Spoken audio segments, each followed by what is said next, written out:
Welcome back to my channel. বন্ধুরা কেমন আছো? ভালো আছো?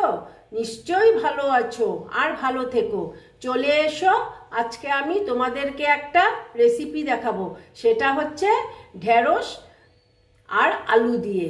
এসো, আমি কি করে করছি তোমরা আমার সাথে থেকো।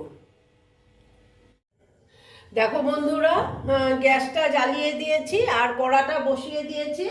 এখন আমি কড়াতে দিয়ে দিচ্ছি তেল। দেখো, এই তেলটা দিলাম আমি আলুটা ভাজবো সেই জন্যে।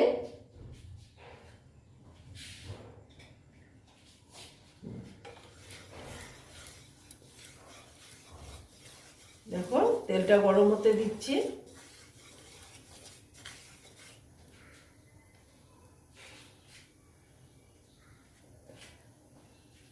দেখো আমি কি কি নিয়েছি। দেখো, আলু নিয়েছি, পেঁয়াজ নিয়েছি, আর দেখো টমেটো কুচি নিয়েছি, ঢেঁড়স কেটে নিয়েছি, আর দেখো এই যে এটা হলো তিল বাটা। দেখো আলুগুলো দিয়ে দিচ্ছি।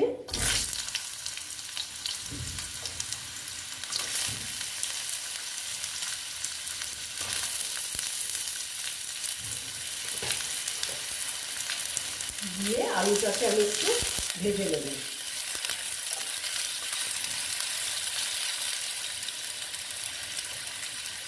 একটু হলুদ দিয়ে দিলাম, কালারটা সুন্দর লাগবে দেখতে, সেই জন্যে দিয়ে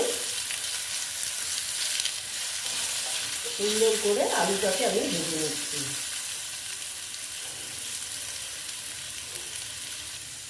দেখো বন্ধুরা, দেখো আলুটা মোটামুটি ভাজা হয়ে এসছে। এখন আমি না কি করবো জানো, ঢেঁড়সগুলো দিয়ে দেবো। ঢেঁড়সগুলো একটু ভেজে নিচ্ছি।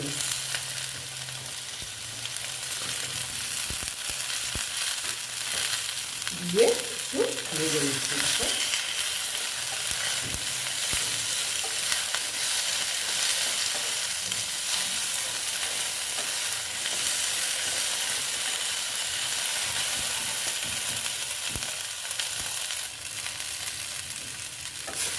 দেখো বন্ধুরা, মোটামুটি আমার ঢেঁড়স আর আলুটা ভাজা হয়ে গেছে। দেখো জাস্ট একটু ভাজলাম, কারণ ঢেঁড়সটা একটু ভেজে নিলে না লোদ ভাবটা কম হয়, সেই জন্য আর কি। এই জন্য আমি ভেজে নিলাম। দেখো মোটামুটি আমার এটা ভাজা হয়ে গেছে। এবার আমি এটা একটা অন্য পাত্রে রেখে দিচ্ছি।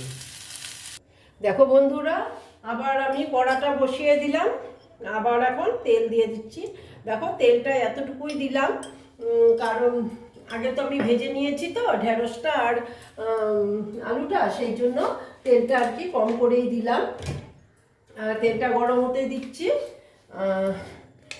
দেখো আমি দিয়ে দিচ্ছি কালো জিরে। এটা কিন্তু অপশনাল, তোমরা যদি জিরে দিতে ইচ্ছা হয় জিরে দিতে পারো, কিন্তু আমি দিলাম কালো জিরে। হ্যাঁ, আর দেখো এই যে আমি পেঁয়াজ দিয়ে দিলাম। দেখো কুচনো পেঁয়াজ দিয়ে দিলাম, দিয়ে একটু নেড়ে চেড়ে নিচ্ছি। দেখো আমি এইরকম ঢেঁড়স রান্না করছি, কারণ তোমরা তো সবই রকম ঢেঁড়স জানো রান্না করতে। আমি আর কি একটু আজকে আমি অনেক রকম ঢেঁড়স আমার রেসিপি করেছি, দিয়েছি, কিন্তু আমি এটা আর কি একটু করলাম তিল দিয়ে। হ্যাঁ, আশা করছি খুব ভালো লাগবে। হ্যাঁ, এইটাই আর কি, সেই জন্যই আর কি তোমাদের সঙ্গে শেয়ার করছি। একটু ভেজে নিচ্ছি ভালো মতন, আর একটু বেশ একটু কড়া করে ভেজে নেব। দেখো বন্ধুরা, মোটামুটি সুন্দর ভাজা হয়ে গেছে পেঁয়াজটা। এবার আমি টমেটোগুলো কুচি কুচি করে দিয়ে দিলাম। দিয়ে দেখো একটু এর সঙ্গে ভেজে নিচ্ছি।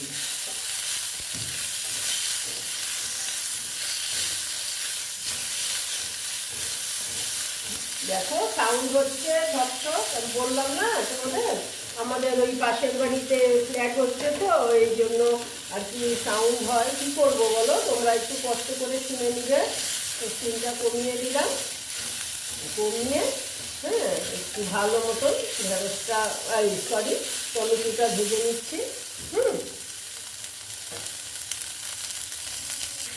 দেখো বন্ধুরা, এখন আমি কি করবো জানো, ঢেঁড়সগুলো দিয়ে দিচ্ছি, কারণ এখানে তো আমি আর কোনো মশলা দেবো না, তো এই জন্য আর কি এইগুলো ঢেঁড়সগুলো দিয়ে একটু আবার নেড়ে চেড়ে নিচ্ছি। একদম অন্য কোনো মশলা যাবে না এখানে। হ্যাঁ, তিল বাটা দিয়েই করবো। দেখো, এবার আমি আন্দাজ মতন নুন দিয়ে দেবো। হ্যাঁ, নুনটা আন্দাজ মতন দিচ্ছি। দেখো, তারপর আর একটু দিয়ে দিচ্ছি হলুদ, দিয়ে আবার একটু নেড়ে চেড়ে নিচ্ছি।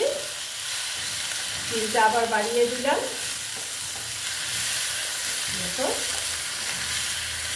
তারপরে আমি দিয়ে দিচ্ছি কাঁচা লঙ্কা। দেখো, আমি কাঁচা লঙ্কা দিয়ে দিলাম, দিয়ে এবার আবার ঢেঁড়সটাকে আমি নেড়ে চেড়ে নিচ্ছি। এখন আমি কি করব, এই যে তিলটা যে বেটেছিলাম এই তিলটা দিয়ে দিলাম। আমি কিন্তু তিলের সঙ্গে কাঁচা লঙ্কাও দিয়েছিলাম। হ্যাঁ, সেই জন্য আমি কাঁচা লঙ্কা কম করে দিলাম। আমি দেখো বাটিটা ধুয়ে জল দিয়ে দিচ্ছি, একটু জাস্ট একটু দিয়ে দিলাম, আর তিলটা কমিয়ে দিলাম, কমিয়ে একটু নেড়ে চেড়ে নিচ্ছি। দেখো, একটু নেড়ে চেড়ে নিচ্ছি।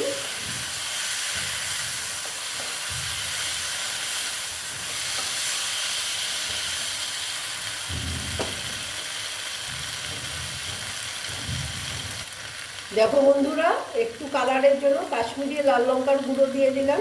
এটা কিন্তু অপশনাল, ইচ্ছে না হলে নাও দিতে পারো। হ্যাঁ, আমি একটু দিলাম, দেখতে সুন্দর লাগবে। দিয়ে একটু আবার নেড়ে চেড়ে নিচ্ছি।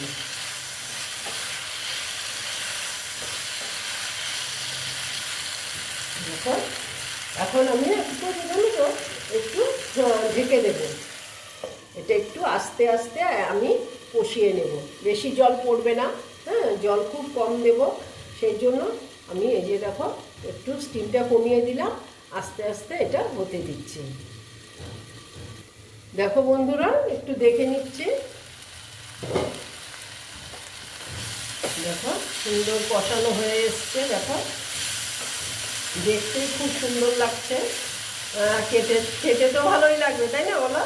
তবে একটু আমি এখানে জল অ্যাড করবো, কারণ একটু জল দিতে হবে, কারণ আলুগুলো আছে, তো আলুগুলো সেদ্ধ হবে আর ঢেঁড়সটাও হবে। তবে ঢেঁড়স প্রায় হয়ে এসছে, আলুও হয়ে এসছে। এই দেখো, আলুও হয়ে গেছে, সেই জন্য না আমি বেশি জল দেবো না। হ্যাঁ, একটু করে জল দিয়ে আমি কী করবো জানো তো, এটাকে ঢেকে দেবো। দেখো, ঢেকে আর স্টিমটা আমি কমিয়ে দিচ্ছি, খুব আস্তে আস্তে আমি এটা করে নিচ্ছি। দেখো বন্ধুরা, একটু দেখে নিচ্ছি। দেখো, আর একটু ঝোলটা কমাবো। আলু হয়ে গেছে, আলু তো হয়ে গেছে, তবে ঢেঁড়সও হয়ে যাবে আলু যখন হয়ে গেছে।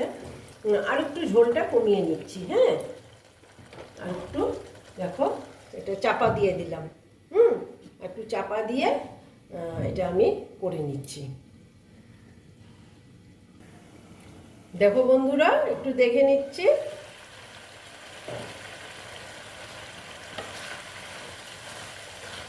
দেখো, মোটামুটি এই রকমই করব, আর এর থেকে ঝোল কমাবো না।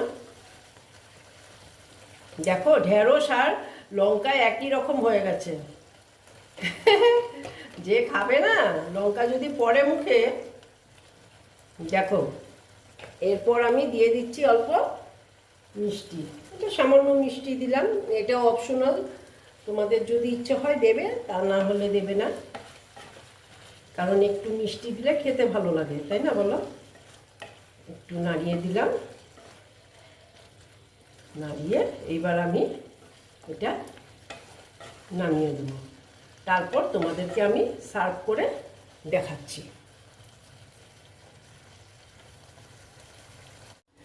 এই দেখো বন্ধুরা, আমার তিল বাটা দিয়ে ঢেঁড়স আর আলুর রেসিপিটা কমপ্লিট হয়ে গেল। তোমরা এই রকম রান্না করে খেয়ে দেখবে, আশা করছি খুব ভালো লাগবে। যদি ভালো লাগে তাহলে আমার ভিডিওকে লাইক করবে, আমার চ্যানেলকে সাবস্ক্রাইব করে তোমরা সামনের দিকে এগিয়ে নিয়ে যাবে। নেক্সট রেসিপি নিয়ে আবার তোমাদের কাছে আমি ফিরে আসব। বন্ধুরা, তোমরা সবাই তো জানো ঢ্যাঁড়স এই রকম রান্না করতে। আমি কি করে করলাম এটাই তোমাদের সঙ্গে শেয়ার করলাম। ভালো থেকো, সাবধানে থেকো। ওকে।